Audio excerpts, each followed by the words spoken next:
Life is starting to return back to normal, and we couldn't be more excited. Yeah, people are getting together again, still socially distancing, still being cautious, but enjoying each other's company. And that means enjoying some good food and having fun playing games. And we're doing both today on Suvida Especial.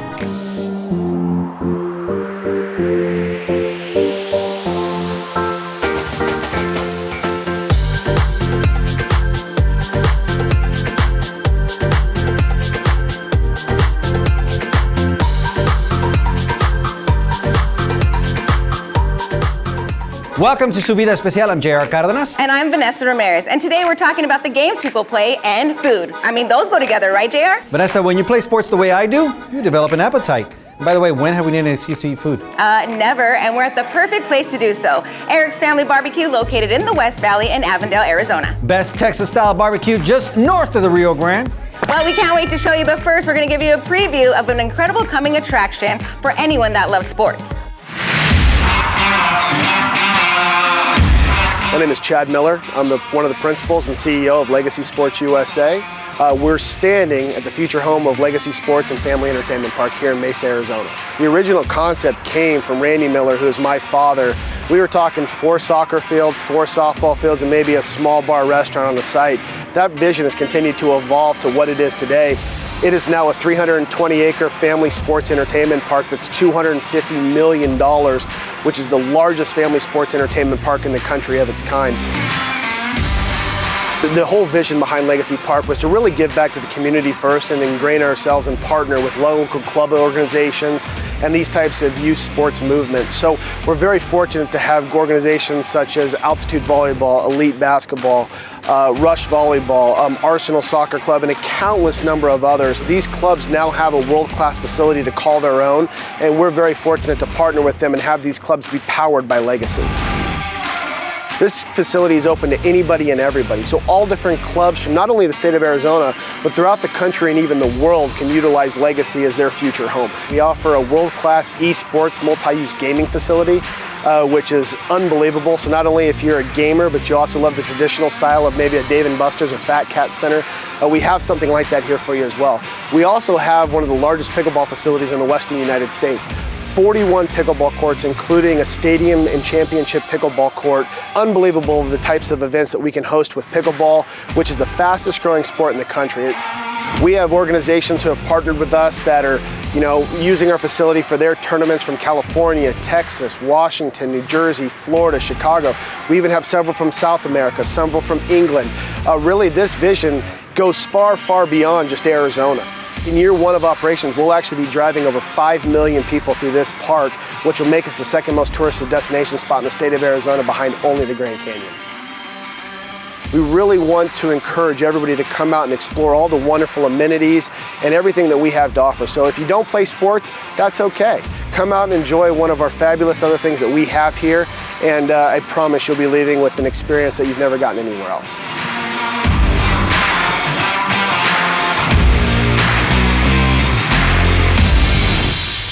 Man, that place is massive. I can't wait to check it out. Well, Chad invited us back when it opens next year, so stay tuned for that. Ooh, speaking of massive, check this out.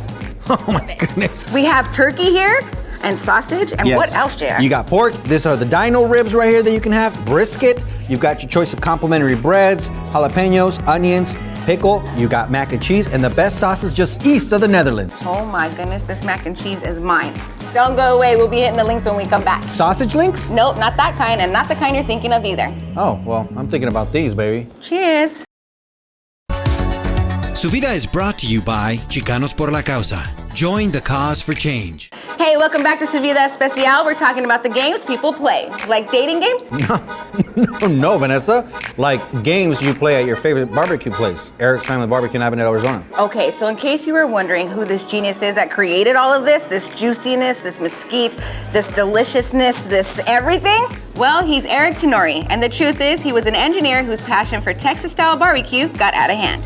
He took the big leap and opened this restaurant just before the pandemic hit.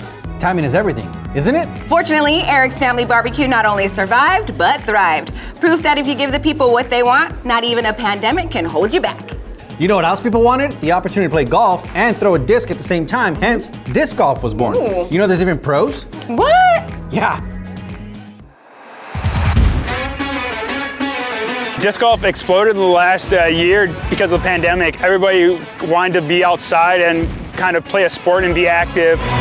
One of my high school friends showed me disc golf. I had no idea what it was, and first time I went disc golfing, I saw a hole-in-one, also known as an ace, and ever since I saw that, I was like, I want to do that. Then 3 or 4 months later, it happened to me. Then ever since that, I've been hooked. I would go ahead and bet that Kester probably did, as Castro has long range. Oh, wow. Wait a When I say I'm a professional disc golfer, they're like, what? Wait, what? Then I say a professional frisbee golfer, and they're like, oh, I know what that is. So when people say disc, they think of like a CD or whatever. Then you say frisbee, and they think of an actual frisbee. So in traditional golf, you have your irons, you have your woods, you have your putters, you have your hybrids. Same thing for disc golf. You got your putters, you got your mid-range, your fairways, and your drivers. The drivers are going to be a little bit thinner to cut through the wind. The fairways are going to be a little bit slower, which is a little bit thicker. The mid-range thicker, and the putters are going to be a little bit thicker as well. Everything has a purpose. If I handed you a disc right now, you had no idea what it does because they look the same, but realistically, as you throw them, they're going to go different shot shapes and areas for it. Just like ball golf, traditional golf, you have to putt. Disc golf, same way. I am using a putter, a little bit thicker, and it's a little bit slower, so it's going to not fight through the wind as much.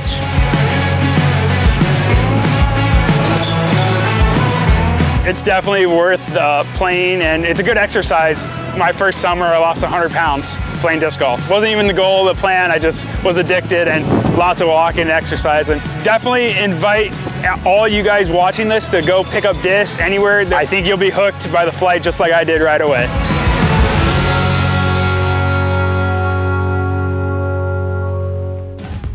You know, our editor, Eduardo Acosta, huge disc golfer. You want him to talk for hours? Just bring that up. And when he's not shooting Suvida, he's on the disc golf course. Yes. All right, so even though here in Arizona people think about it as a desert state, the truth is people love water sports. Kayaking, tubing, boating, and what better place to be than on the water on a hot summer day? Yes, all that fun, plus water for our homes and agriculture. That's all made possible by Central Arizona Project. My name is Mohammed Mahmoud, and I'm a senior policy analyst with the Central Arizona Project. Central Arizona Project itself is a 336-mile-long aqueduct that delivers water from the Colorado River, diverting just south of Lake Havasu, moving through Central Arizona before it terminates south of the city of Tucson. In terms of what we're doing for our future water supply, we keep track of conditions of the Colorado River in the upper basin, where most of our supply is being generated. It's a snow-driven system. We need to know how the snowpack is doing. That translates to spring runoff. The water that's generated ends up in reservoirs that we also keep track of their condition. So in terms of short-term outlook, that's what we look at to determine the health of the system. In terms of long-term, we explore the impact of climate change on the basin itself. Well, the Colorado River is a significant renewable water supply for the state of Arizona. Almost greater than 80% of the state's population rely on that water supply. So that includes Phoenix, city of Tucson, and it provides water and helps support agricultural districts in Arizona and some of the largest agricultural districts down in Yuma, Arizona. And besides that, Native American communities also rely on this water supply, both along the river itself as well as Native communities within central Arizona. Well, rocket science, in a way, is used through a $1 million grant that NASA provided to Arizona State University to partner with Central Arizona Project to explore the full depth of and impact of climate change using NASA products and data. Specifically, the satellite data and remote sensing information that NASA provide help to allow us to use the most cutting-edge, most recent information to do the modeling and analysis required to explore the full depth of climate change impacts in the basin. There is a benefit to using this data right now because it can help inform policymakers about decisions they're making in the near future about water management. We're also engaging stakeholders from across the basin to rely on their input and expertise when it comes to identifying impacts to the specific water supply that they rely on out of the basin. And this includes water users from the other Colorado River Basin states as well as the federal government. Well, understanding the impact of climate change is important because more and more our analysis is showing us that we're expecting to have a hotter and drier future, and we need to understand how that impacts our water supply and our operations. But it's also important to you because it is your water, your future. Where would we be without CAP? Well, high and dry, I think. All right, JR, we have this huge plate of Texas barbecue right in front of us. It's delicious. But what does Texas barbecue really mean? Our Suvida investigating team will get to the bottom of this when we come back. All right, don't go away, Suvida Especial. I'll be right back.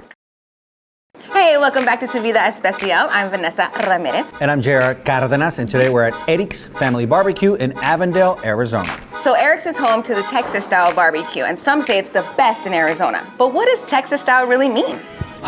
Let me explain. All right. They cook this meat slow and low. The rub is more of a salt and pepper kind of rub with a sauce on the side, also cooked over mesquite. Now, they do have turkey, they do have pork, but beef is the star of the show, baby. Kind of like me. I'll leave that one alone. Great job reporting, JR. You're welcome. All right, now we know what Texas style means, but what does esports mean? It means big fun. It means big, it means fun, and it means job opportunities for everybody else. Check it out. Did you understand that? I don't know. Take a look.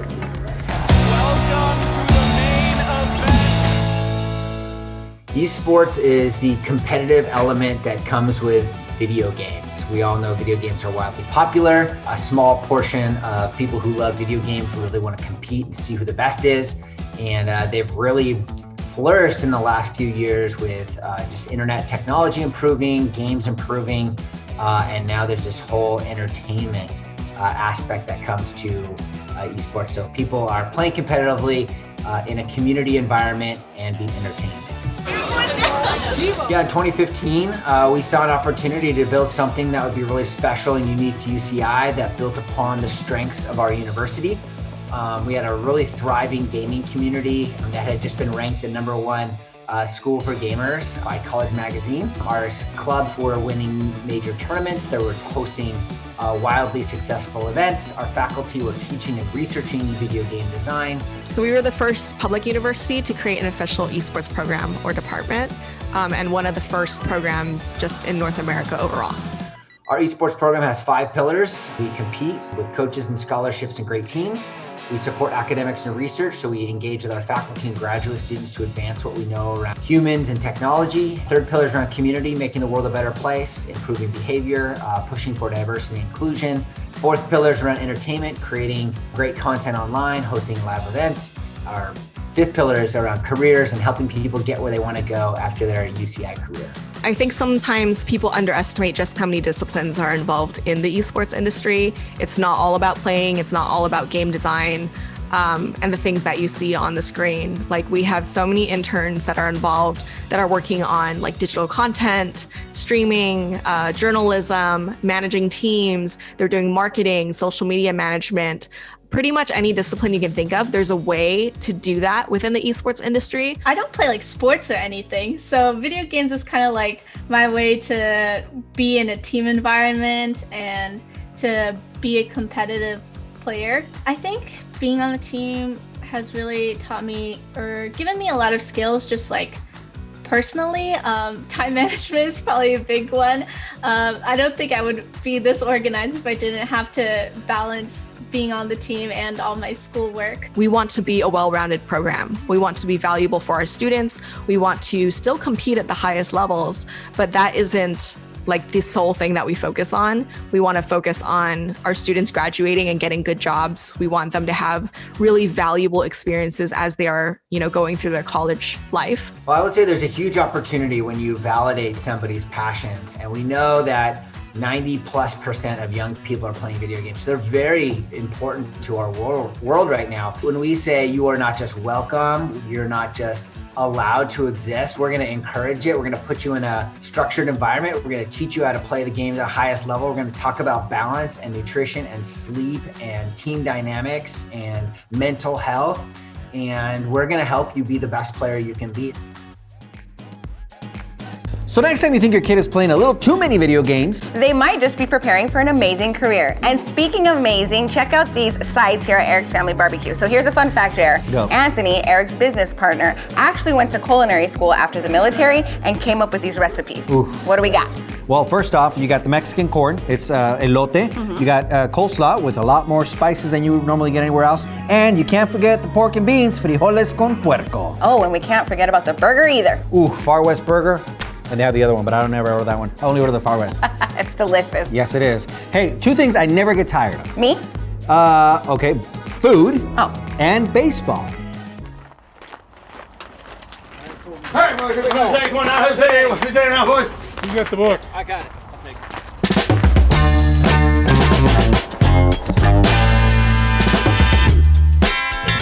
it. A lot of people, when I tell them that we're playing, or that I'm playing in a 60-plus baseball, they think it's like slow pitch or softball. This is hardball. It's baseball. It's baseball rules. My name's Wayne Ellen, and I'm one of the Arizona Coaldale Red Sox. I actually play on it and manage a team, and we have a great bunch of guys. It's a lot of fun. I'm Joe O'Brien. I am the president of the league, and I am also the 35 Mariners first baseman. Oh no! Woo! He pulled a Joe! He pulled a Joe! The league started back in 1988, and there was 3 or 4 teams tops.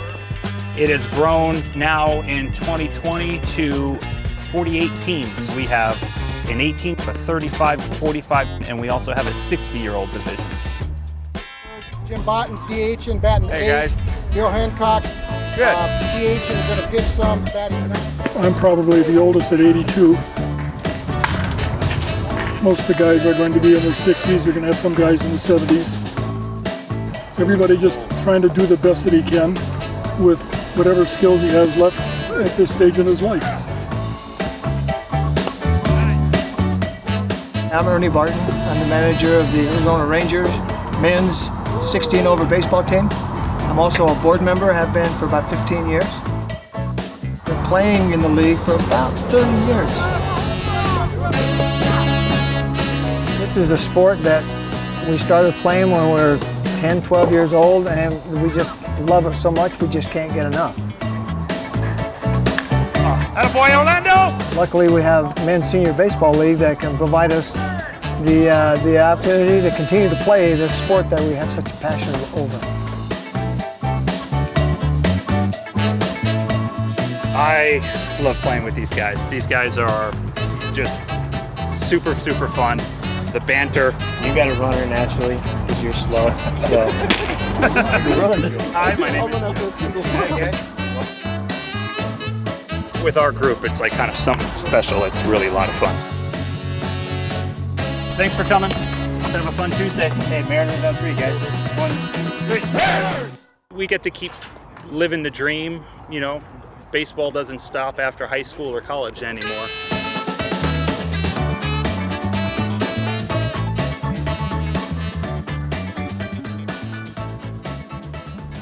I love that story, just like I love my D-backs. I'm so glad baseball's back. You know what else we love?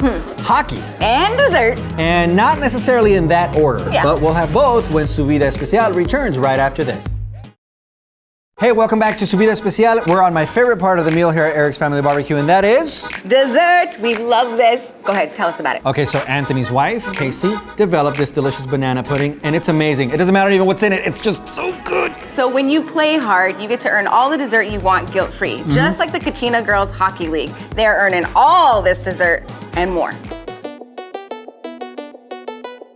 We're here in the city of Mesa. This is the first rink specifically made and to house girls hockey in the country.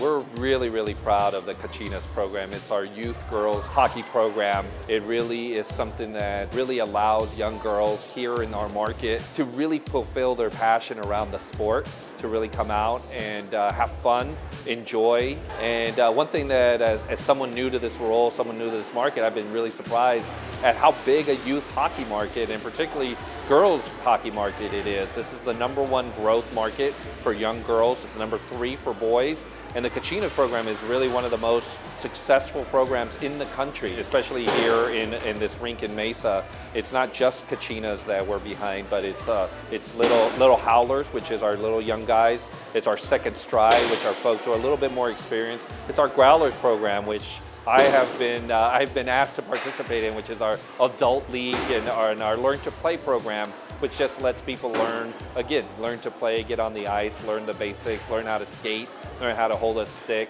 learn how to shoot into a net. We feel that at hockey, you develop a different sort of mentality. You develop teamwork, you help develop characteristics, social aspects, because hockey isn't all around team sport. Hockey can't be dominated by one player. You have to have a team, and you have to be able to work well with your team. And that's something we really, really do here, is help organize them to be good people on and off the ice. We have a volunteer program that helps all of our girls of all ages be able to get those volunteer opportunities, work with different groups, expand their resume, expand their portfolio. We have what's called a big sister, little sister program. So like our older teams get to sister up with younger teams and go and support them and show what it takes to get them to the next level. And just really help build character, and it just overall helps them in life. It's gotten me to where I am. Everything about my life is hockey. Same with Lindsay, same with a lot of our coaches, and it's because we love our sport. We want to give back because it's given us so much. This rink really shows is our commitment to really be a community leader, to be engaged in our community, to be innovative. So it's not just let's throw a program out there for kids, let's actually be involved in creating facilities and helping support the growth of the sport. As I say over and over again, we're looking for Coyote fans and for Coyote fans in waiting, and really provide an opportunity to be a community leader in all various ways. And so we're really excited, not only for the rink, but for all of our programs. Every day we want to be seen as a community leader, as a value add partner, and as being innovative. Wow, this has been a delicious show. Woo! You know, to work it off, maybe we can have our editor, Eduardo, teach us how to disc golf. Hey, I guess I'm up for that. We can always learn something new, right? Yeah, least he can do is talk about it all day. Yeah, that's true. All right, we want to thank Eric's Family Barbecue for hosting us today. This place is amazing. If you've been here, you're a fan. And if you haven't, what are you waiting for? Yeah, get out here to the West Valley. Oh, yeah. All right, that's it for us for now. Have a fantastic summer, and we'll see you on the next Suvida Especial. Where's my banana pudding? Here, I'll take that. Give her the disc golf. Give her the disc golf.